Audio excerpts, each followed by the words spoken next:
दोस्तों, श्री कृष्ण जी कहते हैं, मौन सबसे अच्छा उत्तर है किसी ऐसे व्यक्ति के लिए जो आपके शब्दों को महत्व नहीं देता हो। आत्मा का अंतिम लक्ष्य परमात्मा में मिल जाना होता है। धर्म केवल कर्म से नहीं होता, कर्म के बिना धर्म की कोई परिभाषा भी नहीं होती। अहंकार करने पर इंसान की प्रतिष्ठा व वैभव तीनों ही समाप्त हो जाते हैं। मैं सभी प्राणियों के हृदय में स्थित आत्मा हूँ।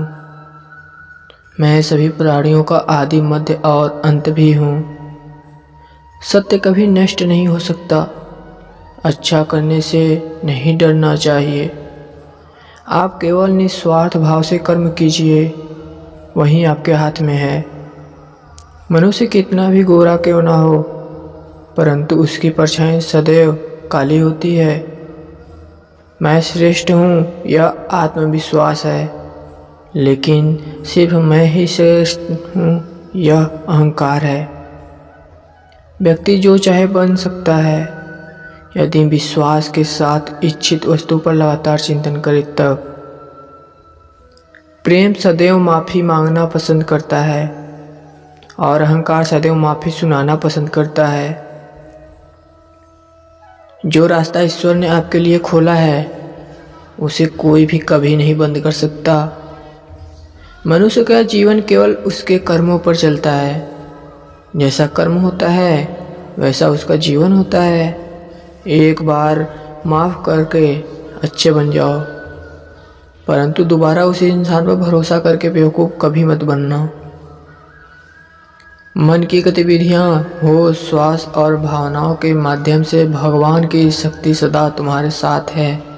इसलिए कोई भी सच्चा काम करने से कभी मत डरना। श्री कृष्ण आपके साथ हमेशा हैं। जीवन में आधे दुख इस वजह से आते हैं क्योंकि हमने उनसे आशाएं रखी जिनसे हमें आशाएं रखनी ही नहीं चाहिए थी। मैं इसी ही सृष्टि की रचना करता हूँ। मैं इसी सृष्टि का पालन पोषण करता हूँ और मैं ही इस सृष्टि का विनाश करता हूँ। ऐसा मैं नहीं, ऐसे मेरे श्री कृष्ण जी बोलते हैं। जब संसार में धर्म की हानि होगी, अधर्म की विजय, तब मैं इस पृथ्वी पर अवतार लूँगा।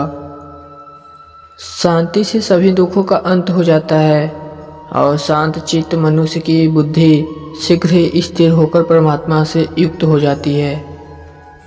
हमारी आस्था की परीक्षा तब होती है जब हम जो चाहे वो न मिले और फिर भी हमारे दिल से प्रभु के लिए शुक्रिया ही निकले। लोग अक्सर सच कहने से बचते हैं या डरते हैं, पर सत्य कभी छुप नहीं सकता और नहीं कभी मिट सकता है। कितना भी छुपा ले पर सच तो उजागर ही हो जाएगा। जो बात सच पर आधारित हो, उसे करने या कहने और मानने से कभी नहीं डरना चाहिए। इच्छा पूरी नहीं होती तो क्रोध बढ़ता है और इच्छा पूरी होती है तो लोभ बढ़ता है। इसलिए जीवन की हर स्थिति में धैर्य बनाए रखना। धर्म केवल रास्ता दिखाता है, लेकिन मंजिल तक तो कर्म ही पहुंचाता है। वह जो सभी इच्छाएं त्याग देता है, मैं और मेरा की लालसा तथा भावना से मुक्त हो जाता है, उसे शांति प्राप्त होती है। श्री कृष्ण ने कहा है, अगर तुम्हें किसी ने दुखी किया है तो बुरा मत मानना। लोग उसी पेड़ पे अक्सर पत्थर मारते हैं जिस पेड़ पर सबसे ज़्यादा मीठे फल होते हैं। स्वास्थ्य से रिश्ते बनाने की कितनी भी कोशिश करें, वो कभी नहीं बनते, और प्रेम से बने रिश्तों को कितना भी तोड़ने की कोशिश करें, वो कभी नहीं टूटते। अगर व्यक्ति शिक्षा से पहले संस्कार, व्यापार से पहले व्यवहार और भगवान से पहले माता पिता को पहचान ले, तो जिंदगी में कोई कभी कठिनाई नहीं आएगी।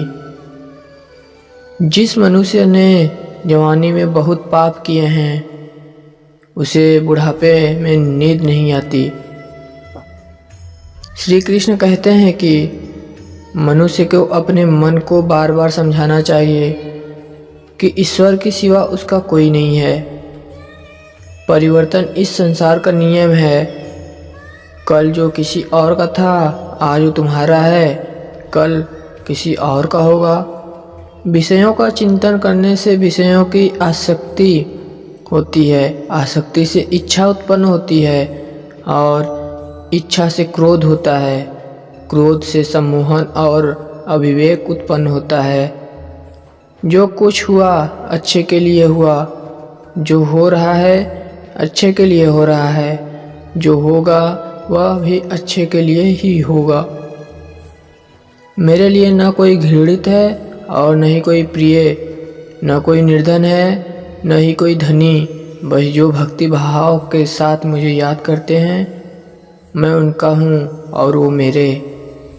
आप वही हैं जिसमें आप विश्वास करते हैं, आप वह बन जाते हैं आप जो आप मान लेते हैं।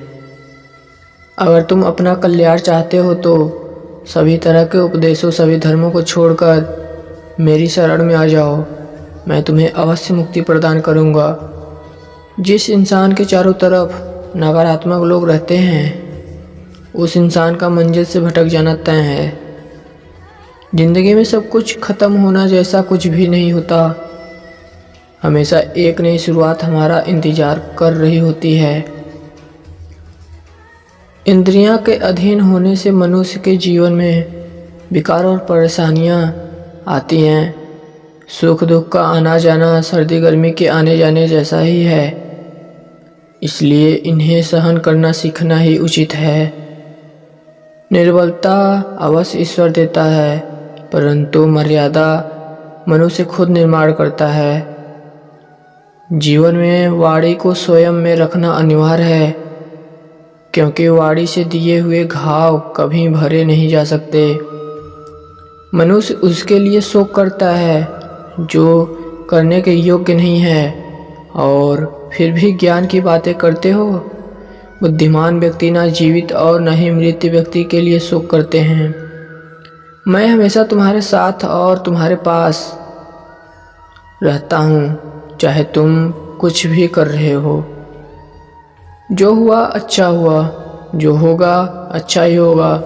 स्वयं को मुझ पर छोड़ दो, अपने कर्म पर ध्यान दो। कर्म ऐसा जो स्वार्थ रहित पाप रहित हो। जीवन में समय चाहे जैसा भी हो, परिवार के साथ रहो। सुख हो तो बढ़ जाता है और दुख हो तो बट जाता है। मोहग्रस्त होकर अपने कर्तव्य पथ से हट जाना मूर्खता है, क्योंकि इससे ना तो तुम्हें स्वर्ग की प्राप्ति होगी और ना ही तुम्हारी कीर्ति बढ़ेगी। श्री कृष्ण कहते हैं कि सत्याग्रह ईश्वर की कृपा से मिलता है, परंतु कुसंगति में पड़ना मनुष्य के अपने ही हाथ में होता है। कर्म का फल व्यक्ति को उसी तरह ढूंढ लेता है जैसे कोई बछड़ा सैकड़ों गायों के बीच अपनी मां को ढूंढ लेता है। इन संसार में कुछ भी अस्थायी नहीं है। मैं सभी जीवों में बुद्धिमान हूँ। मैं चींटी में विद्वान हूँ और हाथी में भी विद्वान हूँ। व्यक्ति कर्म करने से कभी छुटकारा नहीं पा सकता है, इसलिए तुम्हें हमेशा कर्म करते रहना चाहिए, क्योंकि कर्म के बिना तुम्हारे शरीर का निर्वाह भी नहीं हो सकता। परिवर्तन ही संसार में अस्थायी है, इसलिए परिवर्तन से नहीं भयभीत नहीं होना चाहिए। जो लोग दूसरों की सहायता करते हैं, ईश्वर उनकी सहायता करता है। जब यह संसार की अस्थायी नहीं है, तो इस संसार की कोई वस्तु कैसे अस्थायी हो सकती है। आत्मा शरीर को ऐसे ही छोड़ देती है जैसे मनुष्य कपड़ों को उतारकर नए कपड़े धारण कर लेता है। मन शरीर का हिस्सा है। सुख का एहसास करना आत्मा का शरीर का काम है। मान अपमान, लाभ हानि, गम और खुशी सब मन का खेल है। तो दोस्तों, आप लोगों को मेरा ये वीडियो कैसा लगा? अगर पसंद आया हो तो वीडियो को लाइक कर देना, और जो लोग मेरे चैनल पे नए हैं वो लोग मेरे चैनल को सब्सक्राइब कर दीजिएगा। तो मिलते हैं नेक्स्ट वीडियो में, तब तक के लिए जय श्री कृष्णा, जय श्री राधे।